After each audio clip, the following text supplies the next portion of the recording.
First of all, is there awareness in our country? If there is an awareness, has it really caused an increase or decrease in the litigations?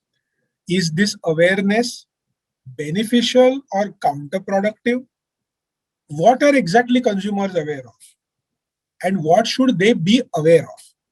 And hence probably we will conclude with way forward, and that is where something which is what I have been a proponent of, the concept that is called as concept of patient safety is what I will be ending my talk on.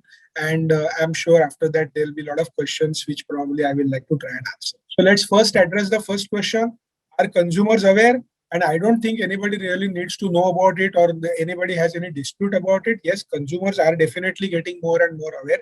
And whether it is a good thing or a bad thing, I do not know, as to when we call patients as consumers and when we call doctors as service providers, whether it is a good thing or whether it is not so a good thing, or can there be a better thing, is a different dispute, is a different issue of discussion. So I'm not going to get into that. But yes, today patients are consumers by the law of the land, and we have so much of work that is happening. And I found this something very interesting, that there is something called as a National Action Plan for Consumer Awareness, which is typically done by the Ministry of Consumer Affairs at the central government and down the line by the state government.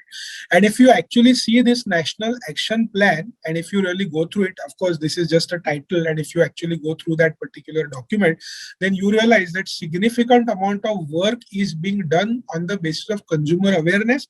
But do you know what is consumer awareness according to them? According to them, consumer awareness primarily means that making consumer aware of where all can you go and litigate, and where all can you kind of take the person to the court of law, and what are the ways and avenues that are available. And more or less, if you see, significant amount of this whole document is being diverted or is being dedicated to this particular concept, which is taking adversarial route for the purpose of consumer protection, or for the purpose of ensuring and establishing consumer rights.